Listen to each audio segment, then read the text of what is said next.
2000년 전 팔레스타인의 작은 무덤에서 세상을 바꿀 위대한 역사가 일어나고 있었습니다. 바로 십자가에 못 박혀 죽은 예수가 3일 만에 다시 부활하신 일이었습니다. 예수의 부활은 우리 기독교의 태동의 시작이 되었습니다.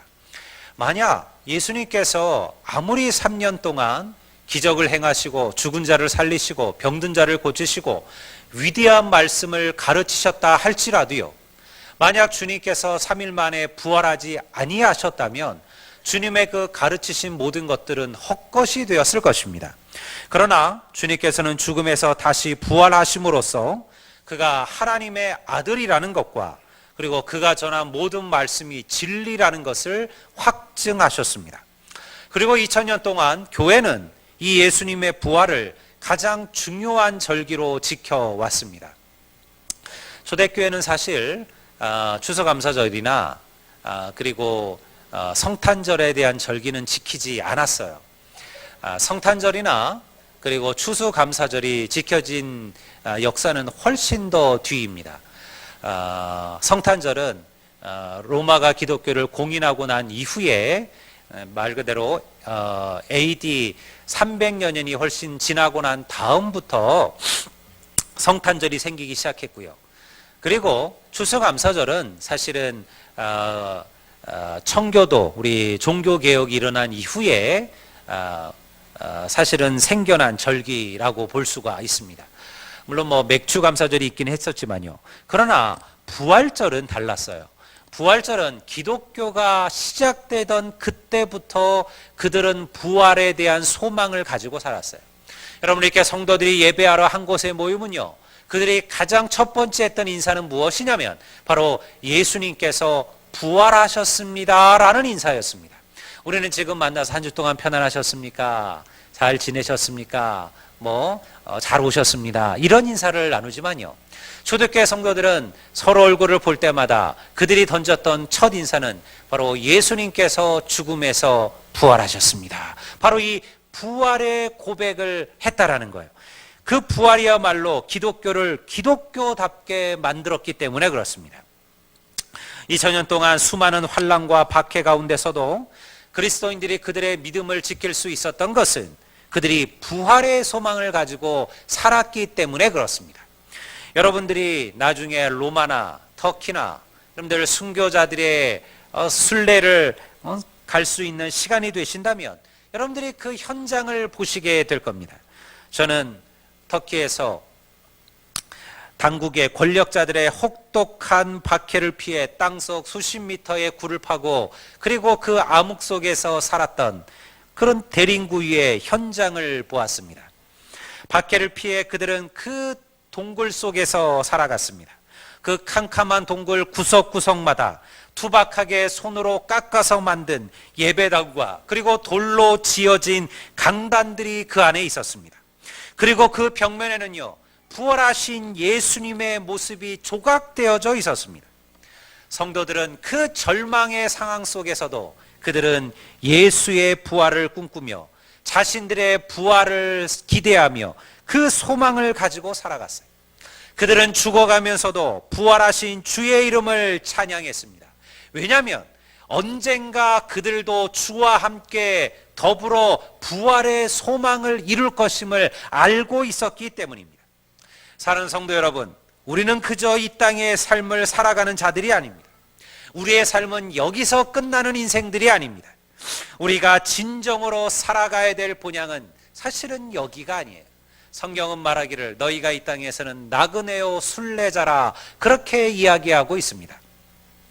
우리는 영원히 살 것처럼 얘기하잖아요. 이 땅에서 영원히 살아갈 것처럼 이것도 준비하고 저것도 준비하고 미래를 꿈꾸고 그리고 자손, 손자, 손녀 3대, 4대에 걸친 그러한 여러분들 가문을 만들어 가려고 여러분들 부모들은 노력하고 애쓰지 않습니까? 그러나 언젠가 어느 한순간 갑자기 이 세상의 모든 것이 끝나버릴 때가 와요. 그리고 우리가 주와 함께 우리의 영원한 본향에서 천국의 삶을 살아가게 될 것입니다. 여러분, 바로 그때까지 우리에게 붙여진 이름이 무엇이냐면 부활의 증인이에요. 모든 성도들은 부활의 증인으로서 살아가야만 합니다. 예수님께서는 모든 그리스도인들에게 부활의 증인이 되라는 말씀을, 명령을 주셨습니다. 부활하신 주님을 처음 만났던 사람은 누구였을까요?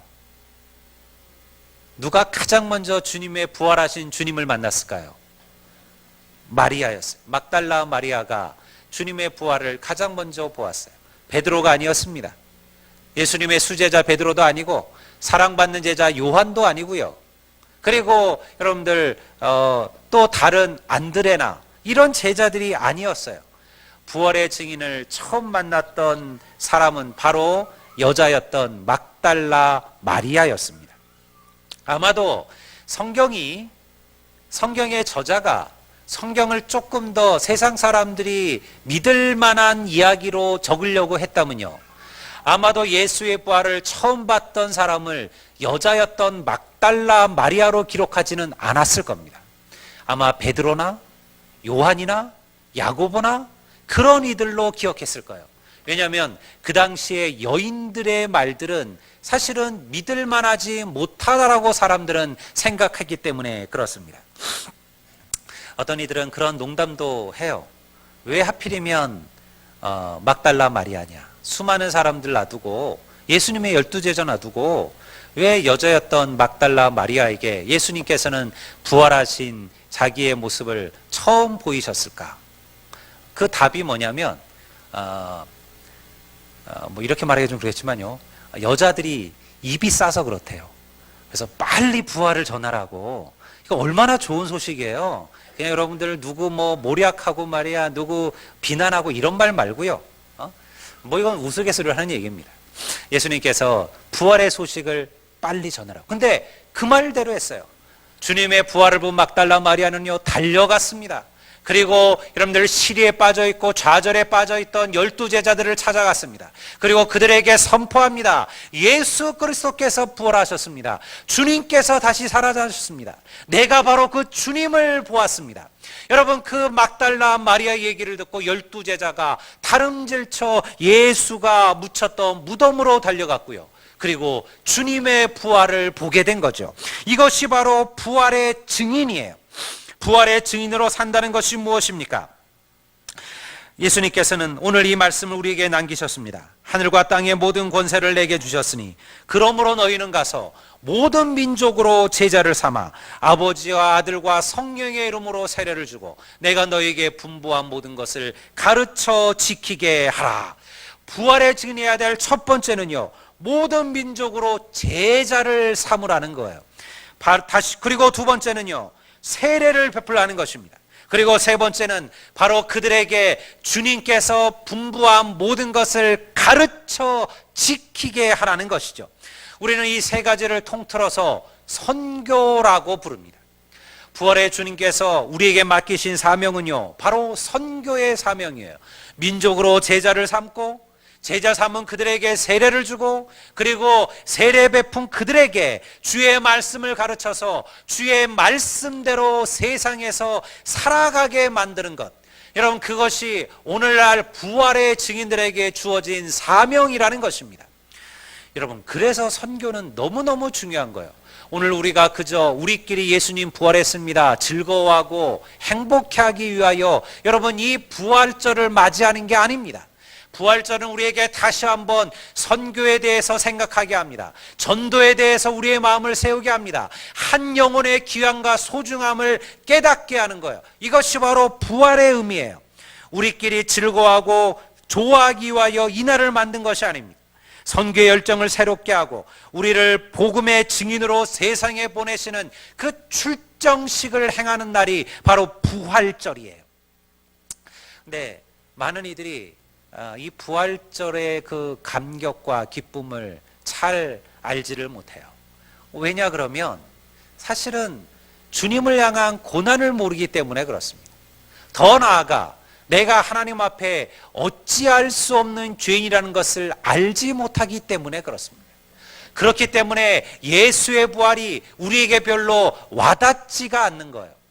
그 부활이 얼마나 놀라운 사건이고 사역인지를 말입니다. 부활의 증인으로 산다는 것은 쉬운 일은 아닙니다. 세상과 악한 권세는 끊임없이 성도들을 시험하고 방해할 것입니다. 부활의 증인으로 살았던 제자들과 바울이, 그리고 우리가 이름을 알지 못하는 역사의 수많은 무명의 그리스도인들이 그 시련과 환난을 견뎌내야 했어요. 그리고 우리 역시 그러한 시련 속에서, 시험 속에서 살아갈지도 몰라요. 그런데 놀라운 하나님의 축복의 말씀이 있어요.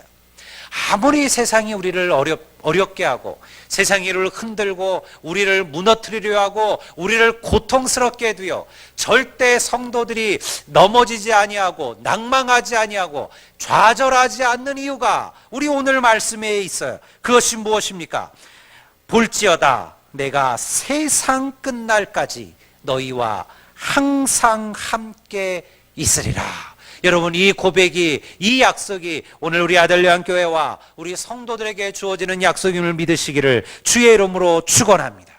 여러분, 이것보다 더 멋진 약속이 어디 있어요? 하나님께서 영원히 우리와 함께 하시겠다. 다른 말로 우리가 이것을 무엇이라고 고백합니까? 임마누엘이죠. 임마누엘의 하나님, 하나님이 우리와 함께 하시다. 여러분, 성도들은 이 약속을 붙들고 살아가는 거예요. 로마서 8장 35절은 이같이 선포합니다. 누가 우리를 그리스도의 사랑에서 끊으리요? 환난이나 공고나 박해나 기근이나 적신이나 위험이나 칼이랴. 이 모든 일에 우리를 사랑하시는 이로 말미암아 우리가 넉넉히 이기느니라. 여러분, 우리의 인생 가운데 때로는 환난이 있다는 거예요. 공고가 있다는 거예요. 박해도 있을 수 있다는 거예요.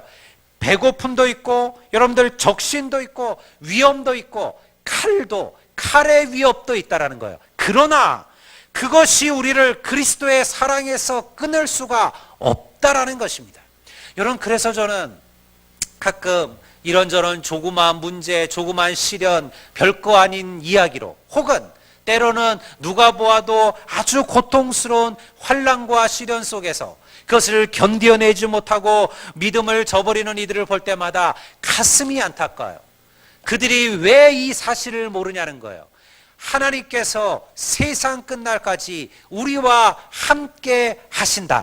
이 놀라운 약속을 여러분, 우리가 붙들고 살아가기만 한다면 여러분, 그 어떤 것도 우리를 그리스도의 사랑으로부터 끊어내지 못할 줄로 믿습니다.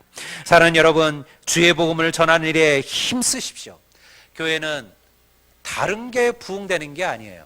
성경은 말하기를 전도의 미련한 방법 외에는 하나님께서 우리에게 다른 방법을 주신 적이 없다 그랬어요. 여러분, 우리가 하나님의 교회를 부흥시키고 주의 교회를 세워가는 방법은요, 전도의 미련한 것 외에는 없다 그랬어요. 우리가 보기에는 미련해 보이지만 여러분, 12명으로 시작된 그리스도의 복음이 오늘날 전 세계에 여러분들 10억이 넘는 15억이 넘는 인구를 여러분들 그리스도인으로 만들지 않았습니까? 여러분, 그것이 부흥입니다.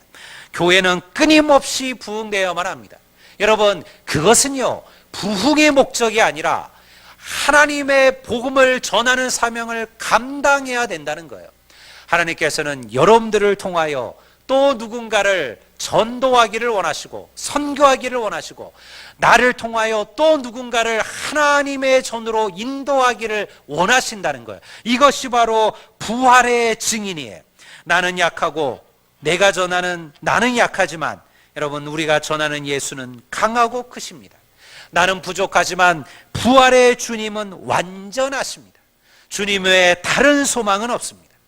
여러분, 열심히 때를 얻든지 못 얻든지 부활의 증인으로서 여러분들 이 영혼구원의 사명을 전하기 위해서 힘쓰시고, 그리고 우리들을 통하여 예수님께서 부활하셨다라는 이 놀라운 사실들이 여러분들 또 다른 이들에게도 나누어지고 전파되어지는 은혜가 있게 되기를 우리 주의 이름으로 축원드립니다.